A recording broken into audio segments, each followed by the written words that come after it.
Pemirsa, pembunuhan pemimpin Hamas Ismail Haniyeh saat berada di Iran memunculkan kekhawatiran semakin meluasnya perang keluar Gaza. Haniyeh menjadi pemimpin kelompok pro-Iran kedua yang dibunuh dalam waktu sepekan setelah pembunuhan Komandan Hizbullah Fuad Syukur di Lebanon. Berikut laporan Yuni Salim dari VOA.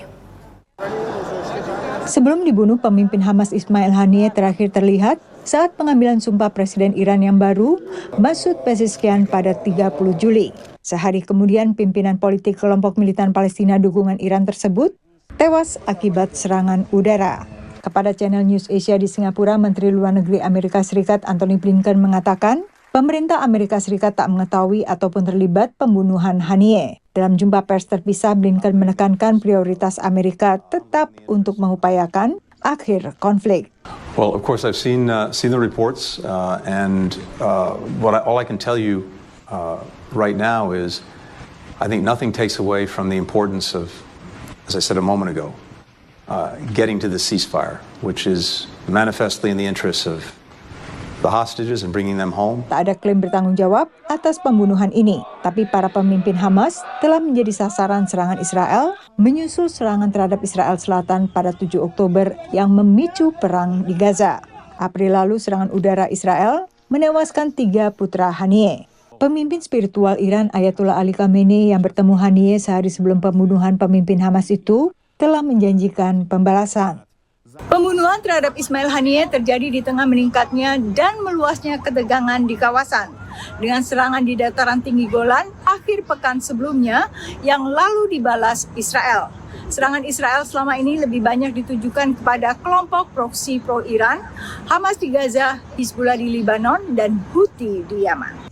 Tapi kali ini serangan dilakukan di wilayah Iran dan ini menjadi sorotan Hamid Awaludin, mantan Menteri Hukum dan HAM yang bersama mantan Wapres Yusuf Kala terakhir bertemu Haniyeh pada 12 Juli lalu. Iran ini sangat terpukul karena di teritori dia kekerasan ini terjadi dan Haniyeh saya kira diundang untuk menghadiri acara pelantikan Presiden Masoud.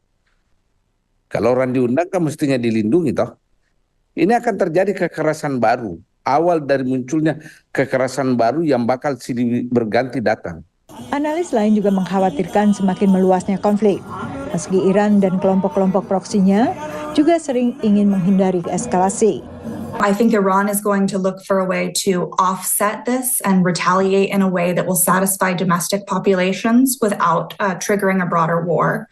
So critically, this is a Hamas leader. It was not an Iranian leader. And so when we saw that response from Iran in April with attacks on Israel proper, those were actual Iranian commanders. Pertengahan April lalu, Iran meluncurkan ratusan rudal dan drone ke Israel, membalas serangan Israel ke konsulat Iran di Damaskus, Suriah, yang membunuh pemimpin militer Iran. Tak ada korban tewas dan menurut pasukan bela diri Israel IDF, sekitar 99% rudal ditangkal oleh sistem pertahanan kuba besi alias Iron Dome. Dari Washington DC, Yuni Salim dan tim VOA. Pemirsa, dengan rasa dan tekstur tak kalah dengan daging hasil peternakan, daging hasil kultivasi sel di laboratorium menjanjikan produksi daging yang lebih manusiawi dan ramah lingkungan. Tapi sebelum produk ini bisa ditemui di supermarket, sejumlah Pemda di Amerika Serikat akhirnya melarangnya. Kita simak laporan Nova Purwadi dari VOA. Daging hasil kultivasi sel menjadi salah satu opsi guna mengurangi dampak lingkungan peternakan industrial, sambil juga mengurangi penderitaan binatang yang menjadi sumber makanan manusia. Cultured meat or cultivated meat is the production of meat without using the whole animal, but using animal cells. I see cultivated meat existing in the future. You can find it next to traditional meat in your supermarkets. Upside Foods bermarkas di Berkeley, negara bagian California, adalah salah satu perusahaan rintisan yang mengembangkan daging hasil kultivasi sel. Essentially, cultivated meat is meat grown from animal cells. It's delicious meat, the meat we love to eat, and in this instance, we are actually selling chicken. So we've grown chicken from animal cells, and we're selling it to customers that love the product.